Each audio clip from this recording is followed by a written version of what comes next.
Chamoli current हादसे में कई 16 लोगों की जान। सीएम धामी के निर्देश पर लिया गया सख्त एक्शन। 2 इंजीनियरों को किया गया सस्पेंड।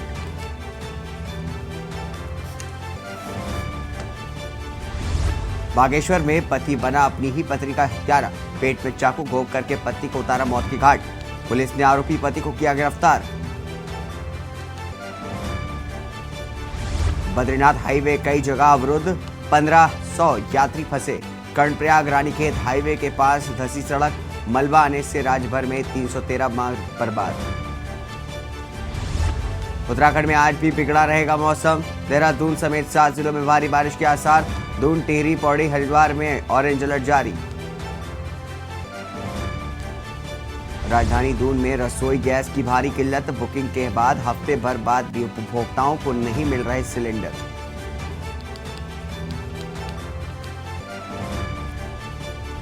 उत्तराखंड में पांव पसार रहा है डेंगू।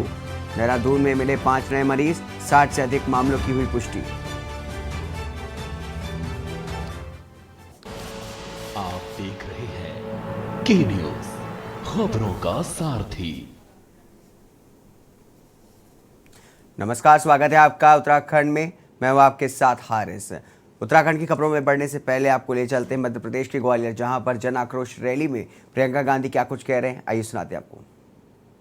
थी तो मेरे कई साथियों ने मुझे मुद्दे भेजे कि कौन कौन से मुद्दे हैं जो ग्वालियर में, मध्य प्रदेश में महत्वपूर्ण है और मुझे भाषण में क्या क्या कहना चाहिए।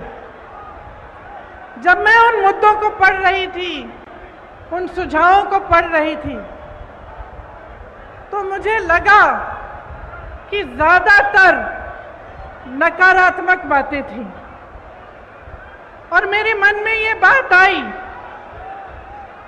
कि क्या हमारी राजनीति आज सिर्फ आरोप और प्रत्यारोप में फंस गई है?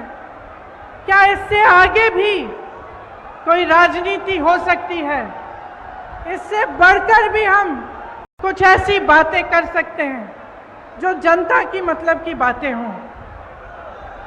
देखिए, भारतीय राजनीति की नींव स्वतंत्रता के आंदोलन से में डली थी। स्वतंत्रता का जो हमारा आंदोलन था उसे सत्याग्रह का नाम दिया गया था। तो सत्य की लड़ाई थी। तो हमारी पूरी राजनीति की जो नींव है वो उसी लड़ाई में है, तभी डली। तो हमारी एक परंपरा रही है हमारे देश की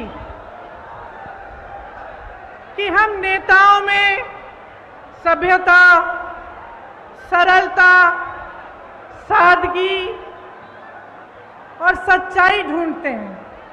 हम चाहते हैं कि ऐसे नेता हो जिनमें ये स्वभाव हो और किसी के आधार पर दर्शकों के लिए हमारी राजनीति चली। लेकिन आज परिस्थितियां बदल गई हैं। आरोप प्रत्यारोप, एक दूसरे की बुराई, हम मंच पे आते हैं, आपको गिनवा देते हैं कि इनके क्या गुण हैं और अवगुण हैं, वो हमारे गिनवा देते हैं। और मुझे अक्सर लगता है कि इस बीच जो जनता के असली मुद्दे हैं वो डूब जाते हैं। आजकल शोहरत, बड़े बड़े बिजनेस वालों को देश की संपत्ति सौंपने की राजनीति, अहंकार की राजनीति चलती है। मैं भी जब यूपी गई तो मेरे साथियों ने बोला, दीदी बड़ी गाड़ी में बैठो। मैंने कहा क्यों? कहते भोकाल होना चाहिए। तो आजकल भोकाल की राजनीति है, शान शोहरत की राजनीति है और कहीं पे बीच में जो जनता की समस्याएं हैं, जो सत्य है इस देश का, वो डूब रहा है।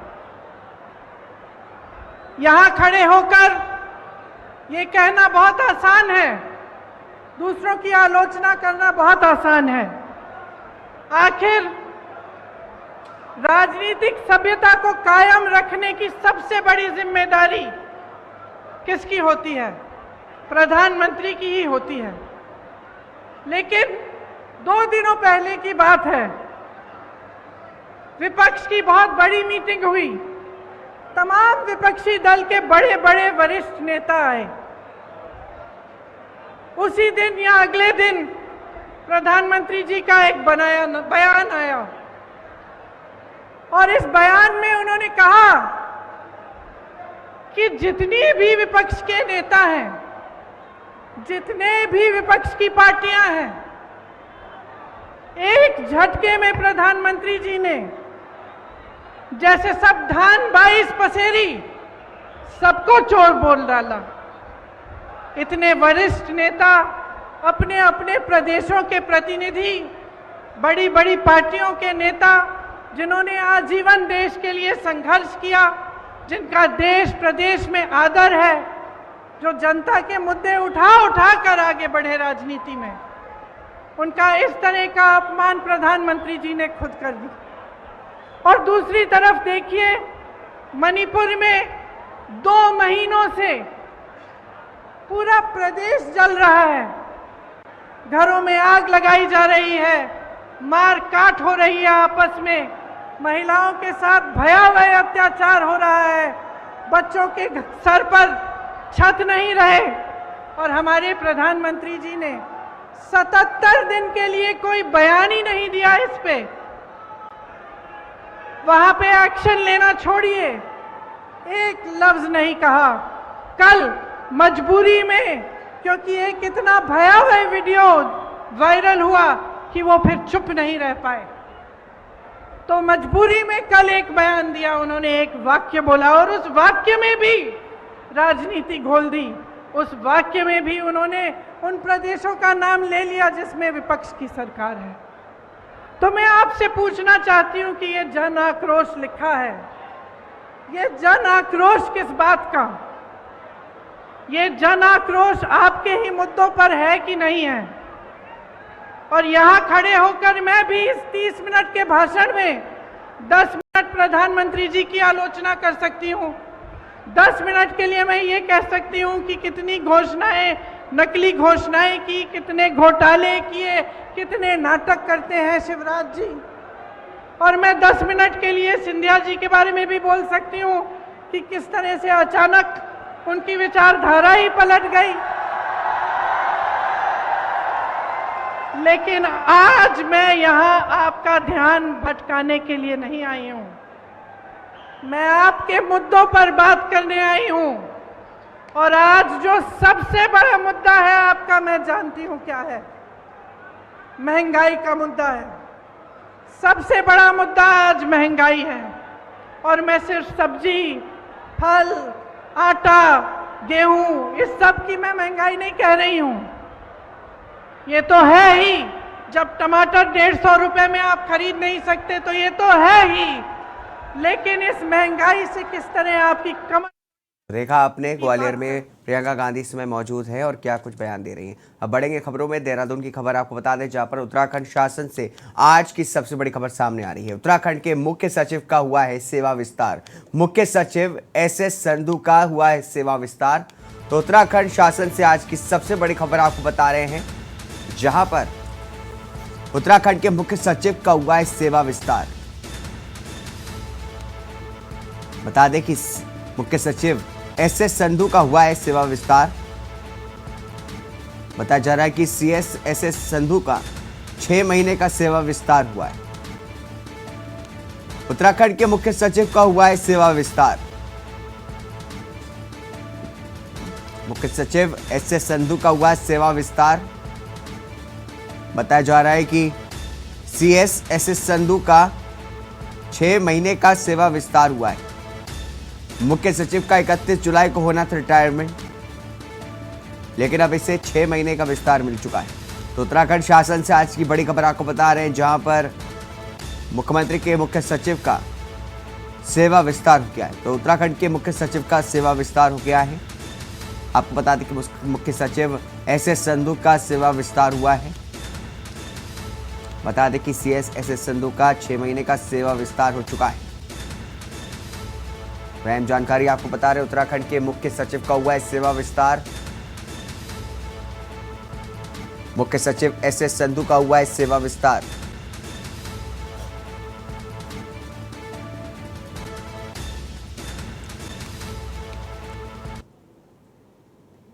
हरिद्वार पहुंचे सीएम पुष्कर सिंह धामी, जनपद में हुए जलभराव के संबंध में दिए निर्देश। बता दें कि सीएम ने की है राहत एवं बचाव कार्य की प्रगति समीक्षा। अतिथि गृह डाम कोठी में अधिकारियों के संग बैठक की। तो बता दें कि जनपद में हुए जलभराव के संबंध में दिशा निर्देश दिए हैं पुष्कर सिंह धामी ने। बता दें कि सीएम ने की है राहत एवं बचाव कार्य की प्रगति की समीक्षा। अतिथि गृह डाम कोठी में अधिकारियों संग बैठक की। हरिद्वार पहुंचे सीएम पुष्कर सिंह धामी। पुष्कर सिंह धामी ने इस दौरान जनपद में हुए जलभराव के संबंध में दिए दिशा निर्देश। सीएम ने की राहत एवं बचाव कार्य की प्रगति समीक्षा। अतिथि गृह डाम कोठी में अधिकारियों संघ की बैठक। तो हरिद्वार पहुंचे सीएम पुष्कर सिंह धामी। बता दें कि जनपद में हुए जलभराव के संबंध में दिए निर्देश। सीएम ने की राहत एवं बचाव कार्य की प्रगति समीक्षा। अतिथि गृह डाम कोठी में अधिकारियों संघ बैठक की।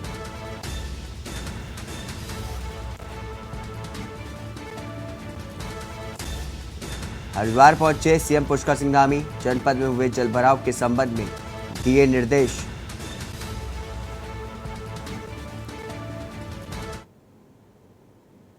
चमोली से खबर आपको बता दें, जहां पर बारिश का कहर लगातार जारी है। बारिश के चलते NH 109 का एक हिस्सा बहा। तो बारिश का कहर जारी चमोली में। बता दें बारिश के चलते NH 109 का एक हिस्सा बहा। बता दें कि हिस्सा बहने से यातायात बाधित हो गया है और नैनीताल जाने वाले लोगों को परेशानी होगी। चमोली से खबर, जहां पर बारिश का कहर जारी है। बारिश के चलते NH 109 का एक हिस्सा बहा। हिस्सा बहने से यातायात हुआ बाधित। नैनीताल जाने वाले लोगों को होगी परेशानी। तो बारिश का कहर जारी है लगातार चमोली में, आपको बता रहे हैं। तस्वीरों में आप देख सकते हैं किस तरीके से NH 109 का एक हिस्सा पानी में बह गया है, जिसके चलते अब नैनीताल जाने वाले लोगों को काफ़ी परेशानियों का सामना करना पड़ेगा। यातायात बाधित हो गया है, बता दें। तो नैनीताल जाने वाले लोगों को होगी परेशानियां। तो तस्वीरों में आप देख सकते हैं किस तरीके से चमोली का एक हिस्सा पानी के बहाव में बह गया है। NH 109 की मार्ग बता रहे हैं आपको, जहां पर एक बड़ा गहरा गड्ढा हो गया है। तो नैनीताल जाने वाले लोगों को काफ़ी दिक्कतों का सामना करना पड़ेगा। बता दें इस हिस्से के बहने से यातायात काफ़ी घंटों के लिए बाधित हो चुका है। इस खबर पर अधिक जानकारी के लिए अनिल राणा हमारे संवाददाता हमारे साथ जुड़े हैं। अनिल, आपके पास आएंगे, आपसे जानना चाहेंगे जिस तरीके से एक बड़ा हिस्सा जो है NH 109 का बह गया है पानी में, क्या कुछ बताएंगे? आपको बताते चले कि लगातार जो बारिश है, बारिश से चमोली जिले में जो सड़कों की स्थिति है, बता दें कि वो खराब हो रही है और लगातार सड़क टूटने की संभावना बार बार बढ़ रही है। आपको बात करते चले तो जो ये यहाँ पे छिंदा का हिस्सा है या पागल नाला की बात करें या आपको आज ही ये घटना हुई है कि गैरसैंण और जो कणप्याग के मध्य एक जगह काली माटी, वहाँ पे भी सड़क का एक बड़ा सा हिस्सा यहाँ पे ढह गया है और यातायात पूरी तरह बाधित हो गया। आप देख सकते हैं कि विजुअल में जैसे दिख रहे हैं कि किस तरीके से ये हुई है, घटना हुई है बारिश के बाद, और जो नैनीताल हाईवे है ये फिलहाल बंद पड़ा हुआ है। जी अनिल, आपसे जानना चाहेंगे जिस तरीके से यातायात जो है बाधित हुआ है, उसको लेकर के पुलिस प्रशासन क्या कुछ कर रहा है और कब तक ये रास्ता जो है ठीक होने की उम्मीद है? आपको बताते चले कि यहाँ पे क्योंकि ये सड़क मार्ग जो बाधित हुआ है, इसको खोलने का यहाँ पे कार्य शुरू है, क्योंकि ये जो हाईवे है ये कणप्याग से नैनीताल को जोड़ता है। तो कह सकते हैं कि यहाँ पे आवागमन काफी और फिर जो गैरसैंण ये ग्रीष्मकालीन राजधानी के नाम से भी यहाँ जानी जाती है। तो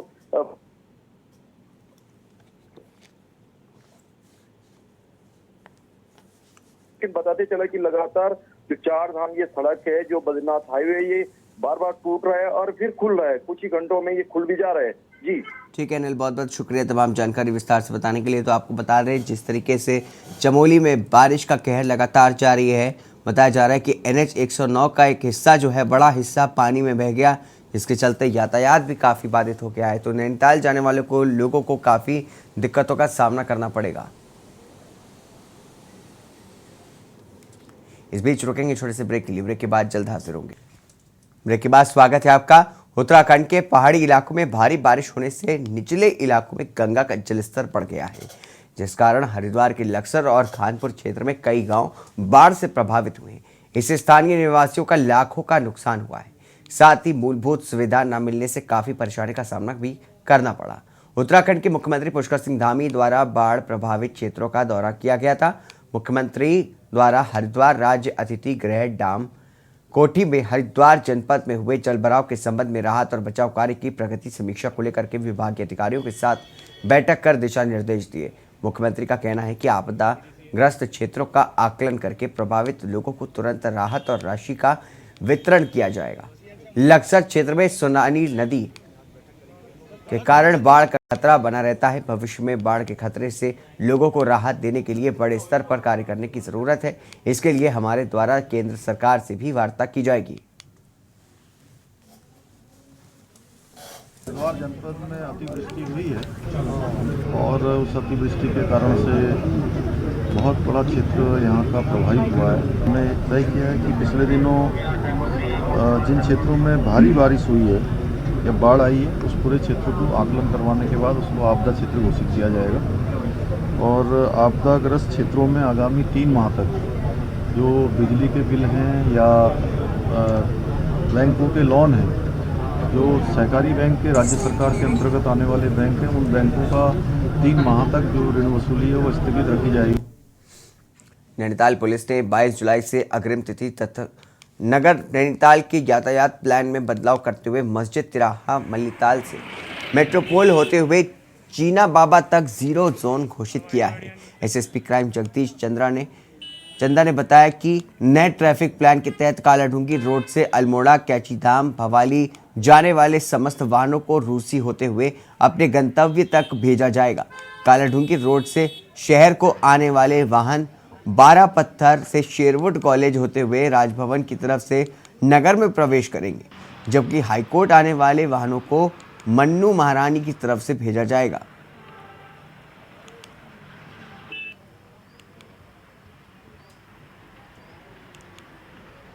दिनांक 22 से अग्रिम तिथि तक नैनीताल का जो ट्रैफिक प्लान है वो चेंज किया गया है। नैनीताल नगर के जो निवासी हैं और बाहर से आने वाले यात्रीगण वो इस ट्रैफिक प्लान को ज़रूर देख लें।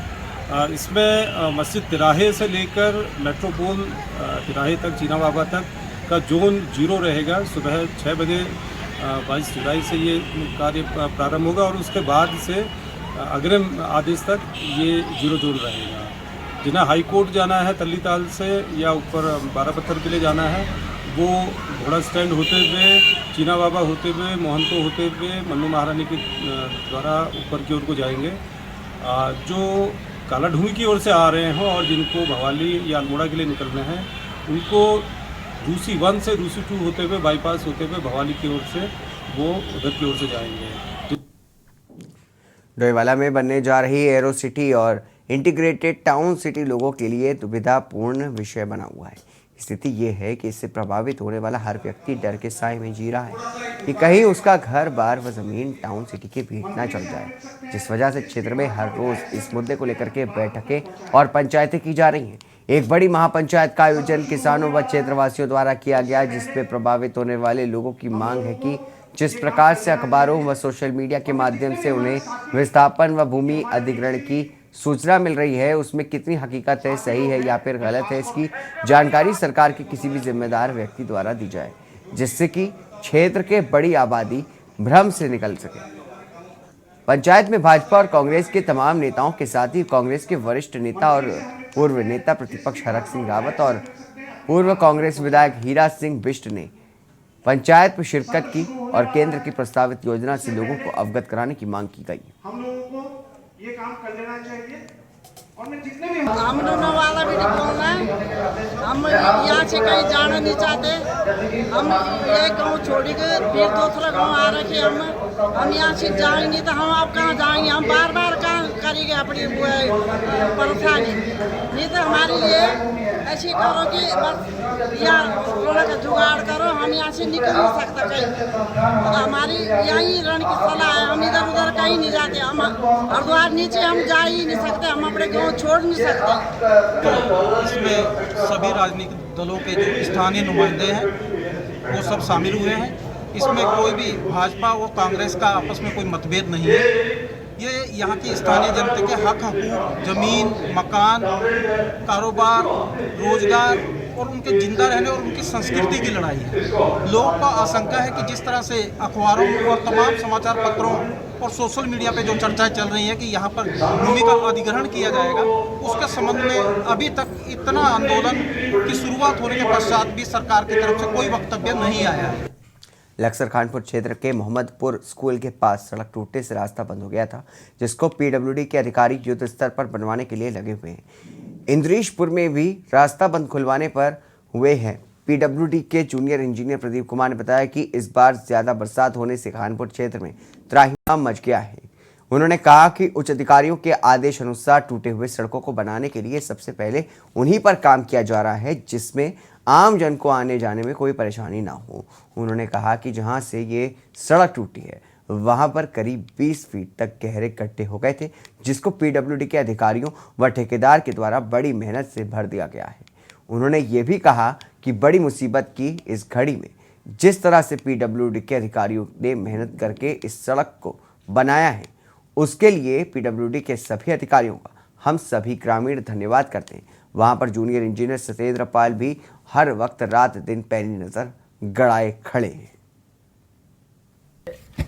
विदित है कि पिछले हफ्ते जो भारी बारिश हुई है, इससे फसलों को, मार्गों को और ग्रामीणों के मकानों को, पशुओं को बहुत नुकसान पहुंचा। तो इसी के साथ साथ हम मार्ग भी बहुत टूटे हैं। ये गांव हम फिलहाल खड़े हैं ग्राम मोहम्मदपुर में। इसमें लगभग 15 से 20 फीट गहरा गड्ढा बन गया था। यहाँ पानी जो बांध नहीं था, बांध का पानी, सोलंग नदी का पानी यहीं से गुजरा है इस गांव से, मोहम्मदपुर से। तो गड्ढा बन गया था। यहाँ आने जाने वाला का कोई गलती से भी निकल जाता तो आदमी डूबने की स्थिति थी। दोनों भी काफ़ी नुकसान है। देखो, फसल का भी काफ़ी नुकसान है और पशुओं के लिए चारा ख़त्म हो गया और बाकी जो है बहुत मोटा नुकसान है। ये 15-20 फुट गहरा गड्ढा था और इसमें जो है हमारे ठेकेदार साहब, इंजीनियर साहब जो हैं ये काम करवा रहे हैं रास्ता खुलने से वाला। देहरादून में युवा कांग्रेस कार्यकर्ताओं पर पेपर गैस का इस्तेमाल करने को लेकर के राजनीति गर्मा गई है।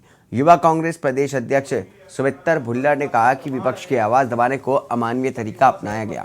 उन्होंने कहा कि अंकिता हत्याकांड और भर्ती घपलों की सीबीआई जांच की मांग को लाठी खाई, पेपर गैस भी झेली और अब गोली खानी पड़े तो हम इसके लिए भी तैयार हैं। आपको बता दें कि कांग्रेस मुख्यालय में हुई प्रेस वार्ता में सुमित्र भुल्लर ने कहा कि सत्ता पक्ष किस तरह से सिस्टम का दुरुपयोग करता है, ये बीते रोज शांतिपूर्ण प्रदर्शन पर पेपर गैस के इस्तेमाल से साफ हो गया।